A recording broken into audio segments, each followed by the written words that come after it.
Elle vivait avec un mendiant dans un immeuble en construction, ignorant qu'il était milliardaire et puis ceci s'est produit. La décharge d'Oluzozin était un monstre qui ne dormait jamais.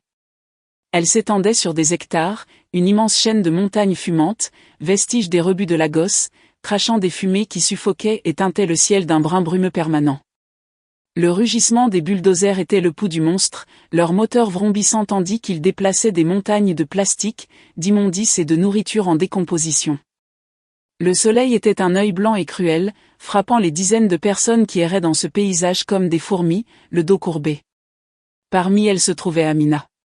Bienvenue à nouveau sur ma chaîne, où le passé dialogue avec le présent. N'oubliez pas de liker, partager et vous abonner pour ne manquer aucun de nos récits intemporels. À 20 ans, ses mains étaient dures comme du vieux cuir, les ongles cassés et constamment noircis par la crasse. Un vieux pagne était noué autour de sa taille, et son t-shirt, jadis d'un jaune éclatant, était taché de sueur et de terre. Mais c'étaient ses yeux qui la distinguaient.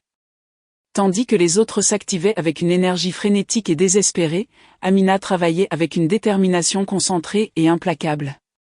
Elle était là, reine des récupérateurs, de ce royaume oublié.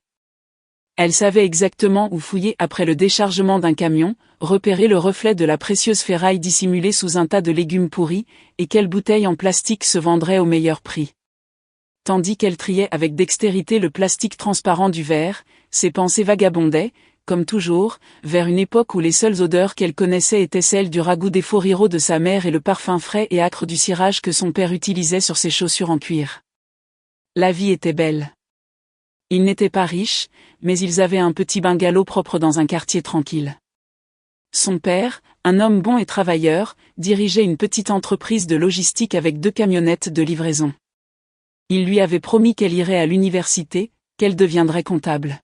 « Tu es trop douée avec les chiffres, ma Amina », disait-il d'un rire tonitruant. Puis, la fièvre est arrivée. Soudain, violemment. Là ça. Un mot murmuré dans la peur. Une semaine plus tard, son père n'était plus là. Sa tante Folak, la sœur cadette de son père, était arrivée aux funérailles en pleurant plus fort que quiconque, sa robe de dentelle coûteuse traînant dans la poussière tandis qu'elle se jetait à terre. Elle avait promis de prendre soin d'Amina, d'être sa nouvelle mère. « Tu es de mon sang », avait-elle sangloté en serrant les mains d'Amina. Les pleurs cessèrent le lendemain de l'enterrement. Les yeux de tante Folak, autrefois remplis de fausses larmes, étaient devenus durs et froids comme la pierre. Elle s'empara des clés des camionnettes. Elle prit les papiers de la maison. Quant à Amina, confuse et accablée de chagrin, demanda des nouvelles de sa tante pour ses frais de scolarité, la gentillesse de cette dernière disparut à jamais. Et l'école ? Folak avait ri d'un rire rauque et désagréable. Tu crois que l'argent pousse sur les arbres ? Ingrate.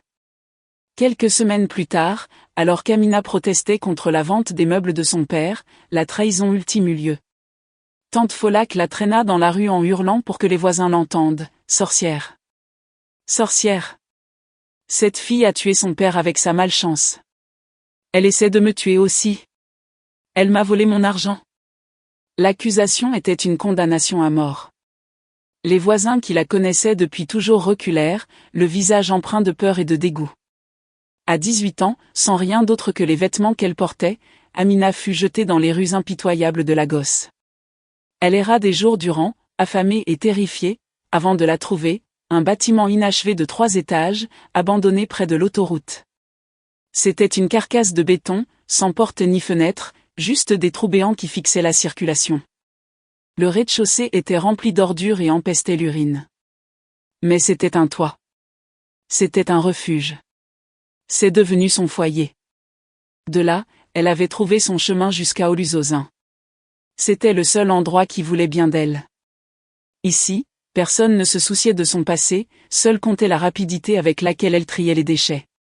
Amina secoua la tête, chassant ses souvenirs. Pleurer ne rapportait rien. Elle jeta son lourd sac sur son épaule, les yeux rivés sur la décharge, à l'affût de sa prochaine occasion. C'est alors qu'elle le vit. On l'appelait Tinde, mais la plupart l'appelaient simplement Omoijoba, l'enfant du gouvernement, car il était clair qu'il n'appartenait à personne. Il était terrifiant. Grand, mais si maigre que ses os semblaient saillants, il était couvert de crasse de la tête aux pieds.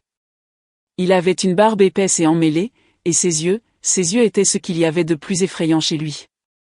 Ils étaient hantés, grands ouverts, et fixaient sans cesse un point invisible aux autres. Il parlait rarement. Il se contentait des tâches les plus pénibles et les plus dangereuses, se suspendre à l'arrière des camions poubelles en mouvement, ou creuser dans les parties les plus instables du tas d'ordures, là où même les bulldozers évitaient. La plupart le prenaient pour un toxicomane, l'esprit brisé par le crack ou la colle. D'autres disaient qu'il était tout simplement fou. Parfois, il était pris de crise. Il tombait soudainement à genoux, les mains sur les oreilles, et hurlait. Les mêmes mots, encore et encore. Les phares. Mon Dieu, le feu. Tournez. Tournez. Puis, tout aussi vite, il se taisait, se balançant d'avant en arrière pendant 1 heure avant de reprendre silencieusement son travail. Amina l'observait lorsque frère Kazem, l'autoproclamé « Oga » de la décharge, s'approcha d'un pas lourd. Kazem était un homme imposant, transpirant, à la langue acérée, qui taxait chaque chiffonnier pour avoir le droit de travailler. Tinde, rugit Kazem, la voix chargée de menaces. Tu dors? Je t'ai dit de finir ce tas. Tinde ne répondit pas. Il fixait Kazem, les yeux rivés sur cette horreur invisible. Ce petit acte de rébellion, né d'un traumatisme, fut perçu comme un manque de respect. Le bruit de la gifle retentit. C'était d'une violence inouïe. Kazem gifla violemment Tinde, le faisant chanceler. T'es sourd? Je te parle. Tinde tomba à genoux, mais ne laissa échapper aucun son. Il ne tenta même pas de se défendre.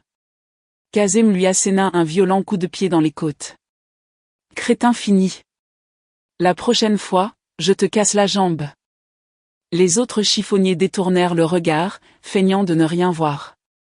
Se mêler des affaires de Kazem était le meilleur moyen de se faire bannir ou tabasser. Le cœur d'Amina battait la chamade.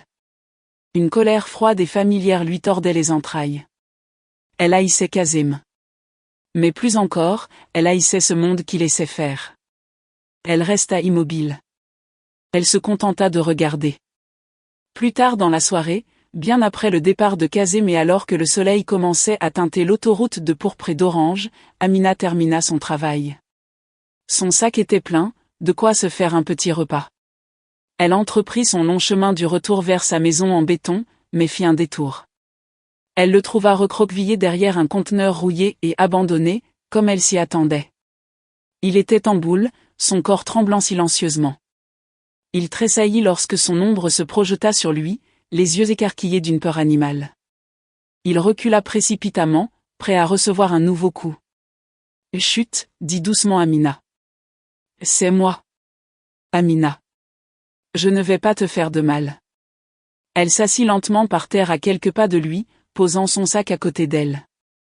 Elle y plongea la main et en sortit 2 choses, un petit pain d'agèche bien dense et une bouteille de Fanta tiède. Son dîner. Elle coupa le pain en 2. Puis, elle fouilla dans sa poche et en sortit son bien le plus précieux, un sachet d'eau pure. Lentement, prudemment, comme si elle approchait un chien effrayé, elle s'approcha. « Tu saignes » murmura-t-elle. Il avait la lèvre fendue et une coupure au-dessus de l'œil. Tinde la regarda, figée, tandis qu'elle déchirait le sachet avec les dents et versait un peu d'eau propre sur le coin de son emballage. Il ne bougea pas lorsqu'elle tamponna doucement, si doucement, le sang sur son visage. Son contact était le premier contact humain bienveillant qu'il ressentait depuis des années. Quand elle eut fini, elle lui tendit le demi-pain et la bouteille de Fanta. « Mange. » Il fixa la nourriture, puis elle. Sa gorge se contracta et un son rauque et sec s'échappa de sa gorge. Un instant, son regard hanté s'éclaircit et il la regarda, la voyant enfin. « Pourquoi ?» murmura-t-il d'une voix tremblante. Amina croisa son regard, ses yeux reflétant la lumière déclinante. Elle haussa les épaules, lui donnant la seule réponse qui comptait. Parce que personne d'autre ne le fera. Après ce premier partage de pain, quelque chose changea. Un changement si silencieux qu'on ne pouvait l'entendre, seulement le ressentir. Tinde n'était plus un simple fantôme parmi d'autres sur la décharge, il était son fantôme à elle. Il commença à la suivre partout. Amina fouillait un tas de ferrailles fraîches et prometteuses, lorsqu'un autre ferrailleur tentait de la bousculer, prétendant que le tas lui appartenait. Avant même qu'Amina puisse protester, Tinde était là. Il ne disait pas un mot. Il restait là, grand et imposant, le regard hanté fixé sur l'homme. Ce dernier bégayait, jurait, puis s'éloignait rapidement. Un après-midi caniculaire, Bross Kazim s'approcha d'Amina d'un pas arrogant, les yeux avides. Amina, ricana Teil, le prix de la ferraille a augmenté. Taxe pour travailler ici aussi. Donne-moi 500 Nera de plus, ou tu t'en vas. Le cœur d'Amina se serra. 500 Nera, c'était de quoi manger pour une journée. Frère Kazim, s'il te plaît, commença Teil, je n'ai pas. Je te dis de me payer, rugit-il en levant la main. Amina tressaillit, se préparant à la gifle. Mais elle ne vint jamais. Tinde s'était interposé. Il était plus rapide qu'il n'y paraissait. Il ne leva pas les mains. Il resta là, immobile, tel un mur silencieux et crasseux, absorbant la rage de Kazim. Son regard, d'ordinaire distant, était maintenant fixé sur Kazim, et il n'y avait plus la moindre trace de peur. Kazim, une brute qui s'en prenait aux faibles, était visiblement déstabilisé par cet homme silencieux, presque fou, qui refusait de se soumettre. Il hésita, la main figée en l'air. « Foutez-moi la paix avec ce bon à rien », cracha-t-il, avant de reculer d'un pas. Son regard passa de Tinde à Amina, puis de nouveau à Tinde, le visage déformé par le dégoût. « Très bien. Tu veux garder ton fou furieux ? Tu paieras aussi sa taxe. » Il s'éloigna en trombe, vaincu mais furieux. Les commérages commencèrent aussitôt. Les autres chiffonniers, qui avaient observé la scène à distance, se mirent à rire ouvertement. « Et Amina, tu as enfin trouvé ton mari cinglé », lança une femme nommée Mama Chichi en ricanant. « Vous deux, vous formez un beau couple. La reine des ordures et le roi des fous. » Le visage d'Amina brûlait d'humiliation, mais elle releva le menton. Elle se tourna vers Tinde, qui avait déjà détourné le regard, son expression hantée de retour. « Merci, » murmura-t-elle. Il se contenta d'un léger hochement de tête, comme si l'effort était trop grand, et s'éloigna à petits pas. Quelques jours plus tard, il prouva de nouveau sa loyauté. Il creusait près du bord du terrain, à côté d'une clôture effondrée, lorsqu'il s'arrêta. Il creusa avec une énergie soudaine et concentrée, tirant sur quelque chose de lourd. C'était un enchevêtrement de fils de cuivre épais, aussi gros qu'un pouce le jackpot. Cela valait des milliers de Nera. Il traîna la lourde bobine, sans se soucier des coupures qu'elle lui infligeait aux mains, et la laissa tomber aux pieds d'Amina. Ses yeux s'écarquillèrent. C'était de quoi vivre un mois. Tinde. Souffla-t-elle, c'est trop. Il la lui poussa simplement du pied, son message silencieux étant clair, c'est à toi. Cet après-midi, leur monde fragile fut envahi. Amina rangeait ses outils lorsqu'elle entendit une voix qui la glaça d'effroi. « Alors c'est ici que tu te cachais. Amina. Dans une décharge. Tu as fini de déshonorer notre famille. » Tante Folak se tenait là, incarnation d'une prospérité cruelle. Elle portait un héros et un bouba, pagne et blouse, orange vif, son cou alourdi de chaînes en or. L'odeur nauséabonde de la décharge la fit grimacer de dégoût. Derrière elle se tenaient deux hommes costauds à l'air patibulaire, qui n'avaient visiblement aucun lien de parenté avec elle. « Tante, » murmura Amina, le corps figé par la peur. « Ne m'appelle pas tante, ingrate » s'exclama Folak en s'approchant. « J'ai entendu dire que tu squattais ce bâtiment inachevé près de l'autoroute. Le gouvernement est en train de réquisitionner le terrain. Tu dois partir. Aujourd'hui. » Partir ? Mais où irai-je ? Ça ne me regarde pas, ricana Folak. Tu crois pouvoir vivre gratuitement ? Tu viendras peut-être devenir ma domestique, laver mes toilettes. C'est tout ce que tu vaux. L'un des hommes de main sourit et s'avança, saisissant le bras d'Amina. Madame, on vous fait partir tout de suite, grogna-t-il. Suivez-nous, petit à petit, ou on vous emmène de force. Amina poussa un cri, tentant de se dégager, mais son emprise était de fer. Et puis, soudain, ce fut le drame. Un son déchira l'air. Ce n'était pas un mot. C'était un grognement. Grave, profond, empli d'une rage terrifiante, presque animale. Tind, qui observait la scène à distance, apparut soudain. Son corps crasseux et décharné sembla se gonfler. Il n'était plus cet homme passif et brisé. La tête haute, les lèvres retroussées, ses yeux n'étaient pas enragés. Ils étaient perçants, intelligents, et flamboyaient d'une fureur froide et protectrice. Il ne toucha personne. Il resta planté au-dessus du voyou qui tenait Amina, le grognement vibrant dans sa poitrine. Le voyou, payé pour être courageux, se figea. Il plongea son regard dans celui de Tind et y vit quelque chose qui le terrifia. Il lâcha le bras d'Amina comme s'il avait été brûlé. La mâchoire de tante Folak se décrocha. Qu'est-ce que c'est que ça, balbutia-t-elle. Tind fit un pas lent et délibéré vers elle. C'en était trop. Folak poussa un cri et recula précipitamment, son pagne de luxe s'accrochant à un morceau de ferraille. Allons-y. Allons-y, hurla-t-elle à ses hommes de main. Cet endroit est plein de fous. Je reviendrai, Amina. Je reviendrai avec la police. Tu verras. Ils s'enfuirent, s'entassèrent dans une voiture qui les attendait et démarrèrent en trombe, soulevant un nuage de poussière. Amina tremblait, les genoux flageolants sous le choc.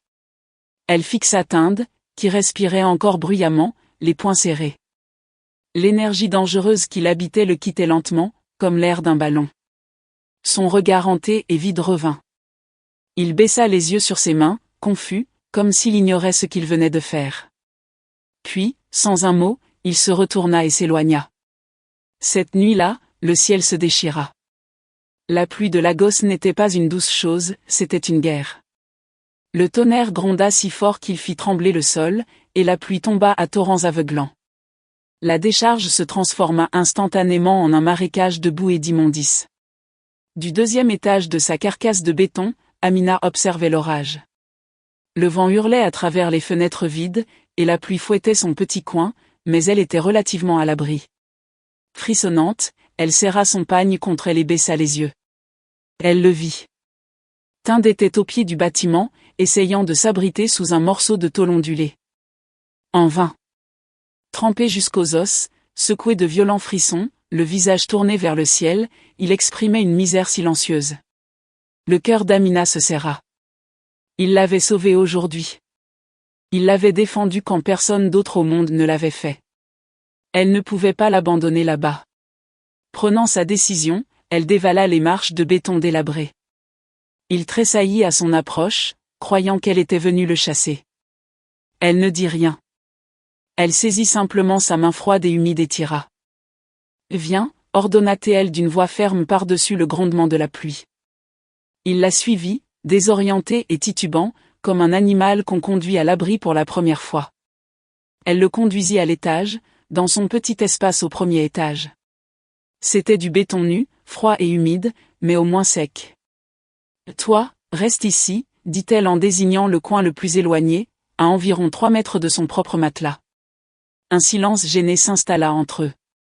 Il s'affala contre le mur, tremblant tellement qu'elle pouvait entendre ses dents claquer. Amina leur tourna le dos, leur offrant un peu d'intimité, et s'allongea sur son matelas, serrant son pagne contre elle.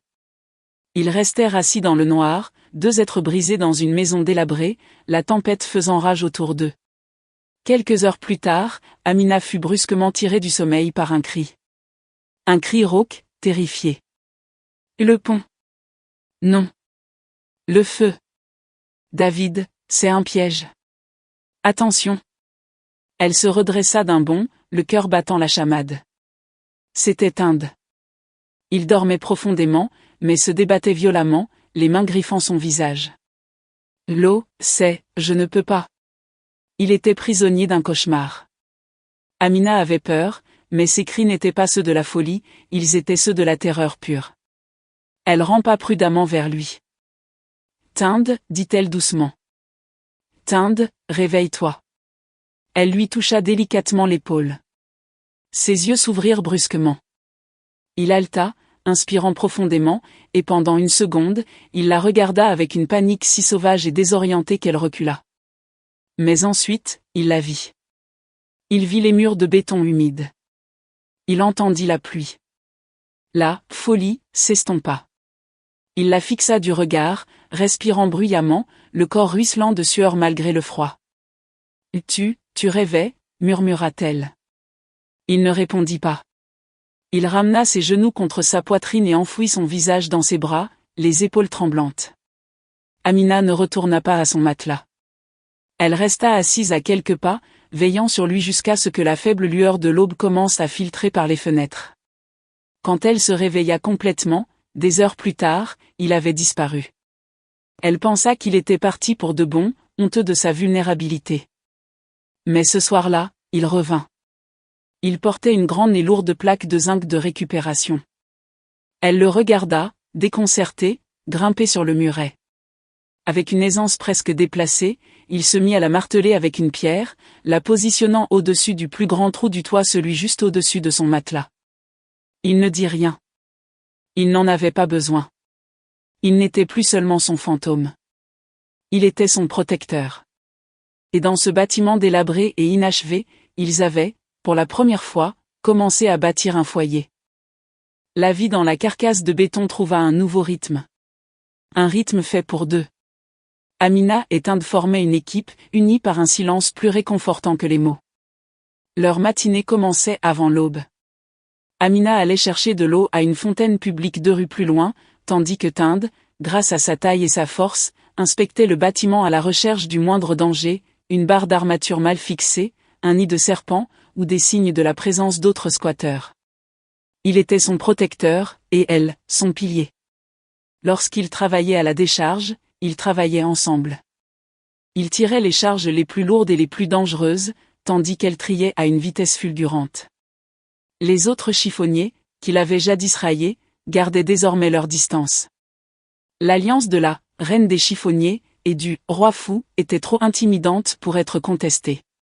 Mais les moqueries ne cessèrent pas. Elles se déplacèrent simplement à une distance plus sûre. Quand Amina allait au petit marché vendre ses restes de nourriture, les femmes qui lui achetaient chuchotaient assez fort pour qu'elle les entende. « C'est elle », murmurait une vendeuse de poivre à une cliente. « Celle qui vit avec le fou d'Oluzosin. » Burke, répondait la cliente en serrant son enfant contre elle. « C'est vrai ? On dit qu'elle vit en concubinage avec lui dans ce bâtiment inachevé. Elle doit être maudite. Comment une femme normale peut-elle s'abaisser à un tel niveau ? Si vous voulez mon avis, ajoutait une autre vendeuse d'huile de palme, ils sont tous les deux fous. Qui se ressemble s'assemble. Elle va bientôt être enceinte d'un enfant fou. Vous verrez. Amina apprit à se blinder la tête. Elle gardait le menton haut, le visage impassible, et comptait son argent d'une main ferme. Leurs paroles la blessèrent, mais le souvenir de Tinde s'interposant entre elle et les hommes de main de sa tante, le souvenir de lui protégeant son toit, fut un baume qui apaisa sa douleur. Elle avait connu la cruauté de personne, saine d'esprit, comme tante Folac. Elle préférait la loyauté de cet homme brisé, presque fou. Un après-midi, le danger qui menaçait leur vie devint terriblement réel. Amina tirait sur un enchevêtrement de fils électriques enfouis sous un tas de gravats lorsqu'un morceau de tôle tranchant et dentelé, dissimulé dessous, lui entailla profondément la plante du pied. Sa sandale usée ne lui offrit aucune protection. Elle poussa un cri, un halètement de douleur, et tomba à la renverse, se tenant la jambe. Du sang, noir et chaud, jaillit de la plaie, colorant la poussière d'un rouge intense. La panique la saisit. Une coupure aussi profonde, dans un endroit aussi immonde, cela pouvait signifier une infection. Cela pouvait signifier l'amputation de sa jambe. Cela pouvait signifier la mort. Tinde, qui se trouvait à 6 mètres de là, fut à ses côtés en un instant. Son regard vide et hanté disparut, remplacé par une concentration glaçante et saisissante. « Ne bouge pas », ordonna-t-il. Sa voix n'était ni un murmure habituel, ni un cri. Elle était claire, ferme et empreinte d'une autorité qui la sidéra et la força à obéir. Avant même qu'elle puisse comprendre, il arrachait une longue bande de tissu d'apparence propre de l'intérieur de sa propre chemise crasseuse. Il s'agenouilla, ses mains se mouvant avec une rapidité professionnelle et maîtrisée, presque hypnotique. Il ne se contenta pas de nouer le chiffon. Il examina la coupure d'un œil rapide et clinique. Pas de verre, murmura-t-il. Il plia le tissu en un pansement épais et précis et l'appliqua fermement sur la plaie pour arrêter le saignement. Il enroula les bandes restantes autour de son pied et de sa cheville, créant un bandage compressif parfait, ni trop serré, ni trop lâche. C'était le travail de quelqu'un qui avait reçu une formation. Amina le fixa, sa douleur momentanément oubliée, l'esprit embrouillé. « Tinde » murmura-t-elle d'une voix tremblante. « Où as-tu appris à faire ça ?» La question brisa le charme. Tinde tressaillit comme s'il avait reçu une gifle. Son regard froid et lucide se brisa, et une expression de folie et de hantise envahit à nouveau ses yeux.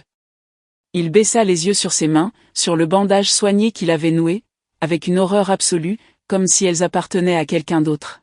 « Il y a longtemps » marmonna-t-il d'une voix rauque et lointaine. Il recula précipitamment, s'éloignant d'elle, et se réfugia dans son silence, se balançant légèrement, les mains crispées sur sa tête. Il avait dévoilé une part de lui-même, et cette révélation l'avait visiblement terrifié. Amina ne dit rien de plus. Elle le regarda, 1000 questions tourbillonnant dans son cœur. Qui était cet homme? Ce soir-là, tandis que Tinde la portait sur son dos jusqu'à leur abri refusant que son pied blessé touche le sol, Amina le remarqua. Un élégant Mercedes classe G noir, aux vitres si foncées qu'elles ressemblaient à de l'obsidienne polie, roulait lentement sur l'autoroute, avançant à pas de tortue devant la décharge.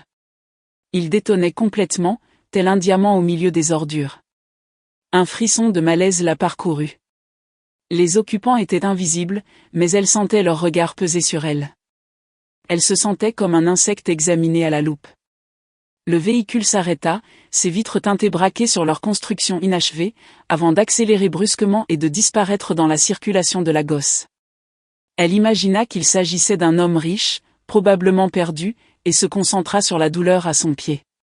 Cette nuit-là, l'atmosphère dans leur maison de béton était différente. Tinde était agité. Il arpentait la petite pièce, tourmenté par le souvenir de sa propre compétence. Il fixait sans cesse le pied bandé d'Amina, puis détournait le regard, le front plissé par une lutte intérieure silencieuse. Il était terrifié par l'émotion féroce qui montait en lui. Cette fille, elle était son seul point d'ancrage. L'idée de la perdre, qu'il lui arrive malheur, était plus terrifiante encore que les cauchemars qui hantaient ses nuits. Il savait qu'il n'était rien. Un fantôme. Un fou. Mais il savait aussi, avec une certitude douloureuse, qu'il ne pouvait pas vivre sans elle. La lune, un pâle croissant, éclairait à peine la pièce. Il cessa de faire les 100 pas et se planta devant elle. « Amina » murmura-t-il d'une voix tremblante. Elle leva les yeux. Il était nerveux, ses mains se crispant et se relâchant. « Amina » tenta-t-il à nouveau, et cette fois, il s'agenouilla devant elle. « Je ne suis rien. » Sa voix n'était plus qu'un murmure rauque. « Je suis un fantôme. Mon passé, il est un brasier. Ma tête est brisée. Je n'ai pas de nom. Je n'ai pas d'argent. Je n'ai pas de maison. Je ne suis que le fou de la décharge. » Des larmes commencèrent à couler sur ses joues noircies par la crasse. « Mais toi, tu es réelle. Tu es la seule à me voir. Tu es la seule à avoir jamais été gentille. Grâce à toi, je ne veux plus être un fantôme. » Le souffle d'Amina se coupa. Elle ne savait pas quoi dire. D'une main tremblante, Tinde plongea la main dans la poche de son pantalon déchiré. Il en sortit un petit objet terne. Il ouvrit la paume de sa main. C'était une bague. Un simple anneau, patiemment torsadé et poli à partir d'un morceau de fil de cuivre brillant qu'il avait récupéré. Elle n'avait aucune valeur. Et pourtant, c'était la plus belle chose qu'elle ait jamais vue. Il la lui tendit, tout son corps tremblant. « Je ne peux rien te donner, Amina » murmura-t-il d'une voix étranglée. « Ni maison, ni beaux vêtements, ni même de quoi manger demain. Mais je te protégerai. Je serai ton rempart contre le monde. Je te donnerai ma vie. » Ses yeux, brillant dans l'obscurité, croisèrent les siens. « Veux-tu être ma femme? Je t'en prie. » Les larmes d'Amina se mirent à couler, silencieuses et brûlantes. Le monde la traitait de maudite. Sa tante la traitait de déchet.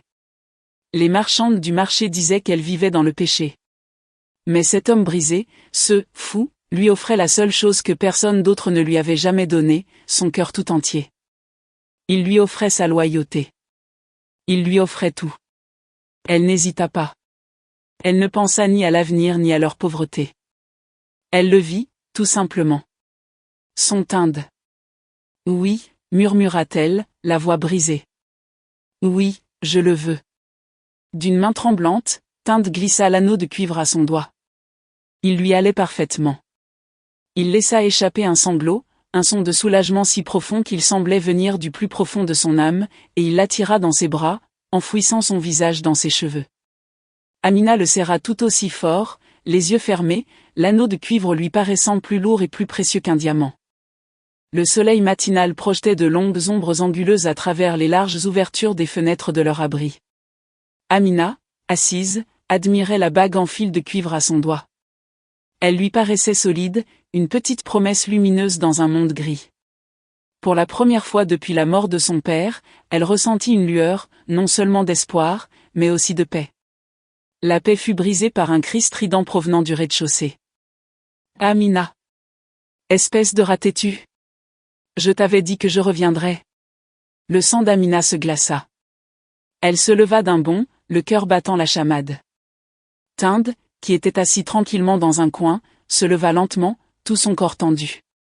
Ils baissèrent les yeux. Tante Folak était là, le visage figé dans une expression de haine triomphante. Mais elle n'était pas seule. À côté d'elle se tenait frère Kazem, un sourire cruel aux lèvres, et derrière lui, 4 des plus grands et des plus menaçants voyous de la décharge. « C'est lui, Broska !» disait Folak en désignant Amina du doigt. « Le gouvernement saisit cette propriété aujourd'hui, et je l'ai payée pour la débarrasser de toute cette saleté. À commencer par toi. Et ton chien enragé, ajouta Kazem en riant. Il fit signe à ses hommes. Allez-y, amenez-les. Foutez-les dehors. S'ils résistent, cassez-leur les jambes. Les hommes se précipitèrent dans l'escalier de béton délabré. Tinde, cours, cria Amina en le poussant. Va-t'en. Cache-toi. Mais Tinde ne bougea pas. Il fit quelque chose qu'elle ne lui avait jamais vu. Doucement, mais fermement, il la poussa derrière lui. Le premier voyou atteignit le palier, un tuyau rouillé à la main. « Bouge, fou !» grogna-t-il. Tinde resta silencieux. Son regard n'était pas vide. Il n'était pas hanté. Ses yeux étaient parfaitement, terrifiants de lucidité, et il scrutait la posture de l'homme, sa poigne, l'angle de ses pieds. Le voyou brandit le tuyau. Ce qui suivit fut si rapide qu'Amina faillit ne rien voir. Tinde ne tenta pas de parer le coup. Il se plaça à l'intérieur du mouvement, sa main jaillissant et frappant le coude de l'homme d'un claquement sec et violent. L'homme hurla tandis que le tuyau s'écrasait au sol, son bras pendant inerte. Avant même qu'il ne touche le sol, Tinde, de l'autre main, le frappa en plein dans la gorge. L'homme s'écroula, suffocant. Le second voyou, voyant son ami tomber, chargea en rugissant, les poings en avant. Il n'était que force brute. Tinde, lui, était d'une précision chirurgicale. Il esquiva le premier coup, profita de l'élan de l'homme pour lui saisir le poignet et l'épaule, et pivota. Le voyou, complètement déséquilibré, fut projeté en arrière, s'écrasant dans un bruit sourd et sinistre contre un pilier à moitié construit. Il ne se releva pas. Tante Folak, frère Kazem et les 2 derniers malfrats restèrent figés au bas des escaliers, la bouche grande ouverte d'incrédulité. Ce n'était pas une bagarre. C'était un démantèlement. Quoi, qu'est-ce que c'est que ça, balbutia Kazem, toute sa bravade s'évaporant. Il n'est pas en colère. Les 2 derniers malfrats échangèrent un regard, puis regardèrent leurs amis à terre, et reculèrent d'un pas nerveux. Tinde se tenait en haut des escaliers, respirant calmement, l'air stable. Il n'était plus le vagabond brisé. Il était un gardien. C'est dans ce silence soudain et stupéfait qu'un nouveau son déchira l'air, le vrombissement de plusieurs moteurs puissants et le crissement de pneus haut de gamme sur le gravier. 3 Mercedes classe G noires et rutilantes, du même modèle qu'Amina avait déjà vu, s'arrêtèrent en trombe juste devant le bâtiment. Les portes s'ouvrirent brusquement et 6 hommes en costumes élégants et coûteux en sortirent.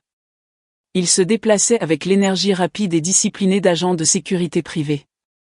Et David? Rentrez, cria l'un d'eux, pointant son arme de poing non pas sur les malfrats, mais sur Tinde. Tout le monde se figea. Un homme âgé, à la carrure imposante, vêtu d'un magnifique agbada blanc, sortit du premier véhicule.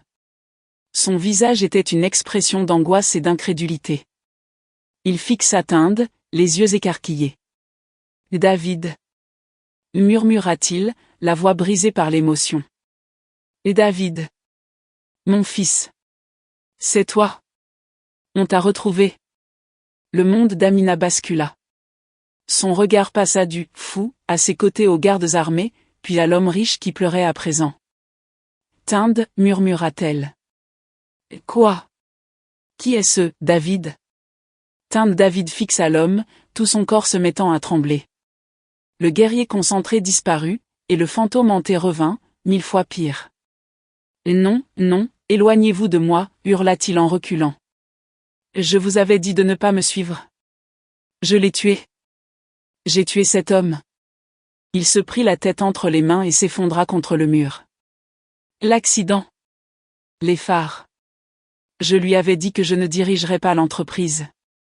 J'ai eu un accident de voiture. Je l'ai tué. Je suis un meurtrier. Laissez-moi tranquille. Il sanglotait, les sanglots terribles et déchirants d'un homme confessant son péché le plus sombre. Son père, le magnate, accourut, trébuchant sur le sol défoncé. « Non, David » cria-t-il, sa voix résonnant dans le bâtiment vide. « Tu ne l'as pas tué. Tu n'as tué personne. » David se figea, relevant brusquement la tête. « Quoi ? C'était un coup monté, mon fils, implora son père, les larmes ruisselant sur ses joues. Nos rivaux. Ils ont provoqué l'accident pour vous piéger. L'homme que vous avez heurté, ce n'était pas un inconnu. C'était leur employé. Il était payé pour être là. Il n'est pas mort. Les jambes de David le lâchèrent. Il glissa le long du mur, le souffle court et haletant. Il est en prison, David, poursuivit son père en montant les escaliers, les bras tendus. Il a tout avoué, il y a 2 semaines. Il nous a raconté comment ils t'ont piégé, espérant que tu t'enfuirais, espérant que tu sois déshonoré. On te cherchait depuis. Tu t'es enfui pour rien. Tu as été, mon fils, tu t'es puni toi-même pendant 2 ans, pour un crime que tu n'as pas commis. David resta figé, incapable d'assimiler ces mots. Tout le monde qu'il s'était construit, la culpabilité qu'il avait définie, qu'il avait rendu fou, s'effondra.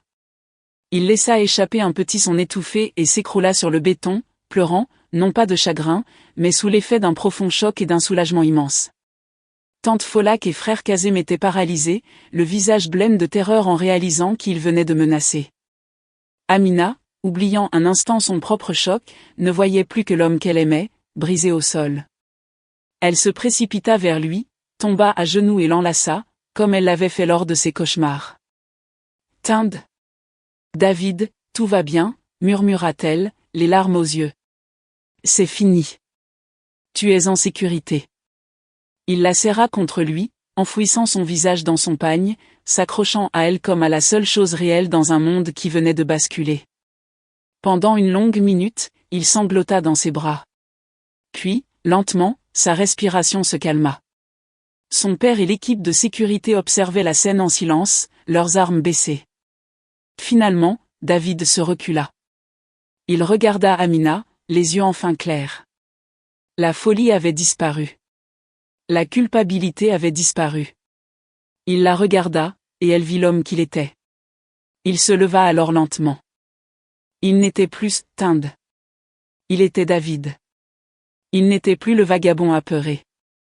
Il était le fils d'un milliardaire, et l'autorité froide qu'elle avait déjà perçue à 2 reprises lorsqu'il lui avait bandé le pied et lorsqu'il s'était battu contre les voyous l'enveloppait comme un manteau. Il se tourna vers son père. « Père, dit-il d'une voix claire et forte. « Mon fils » souffla son père, soulagé. David aida Amina à se relever, gardant son bras fermement autour de sa taille. Il leva sa main gauche, montrant à son père la bague grossière en fil de cuivre. Voici Amina, dit-il, sa voix vibrant d'une fierté possessive qui la fit frissonner. C'est ma femme. Son père, voyant la bague, voyant le regard de son fils posé sur cette jeune fille couverte de crasse, voyant la loyauté dans ses yeux, se contenta d'acquiescer, un lent sourire se dessinant sur son visage. Alors c'est ma fille. David tourna alors son regard froid et lucide vers le bas de l'escalier, où tante Folak et frère Kazem tentaient de s'éclipser. Ne bougez pas, ordonna-t-il. Ils se figèrent, paralysés par la peur. David se tourna vers le chef de la sécurité de son père. Shindu, dit-il.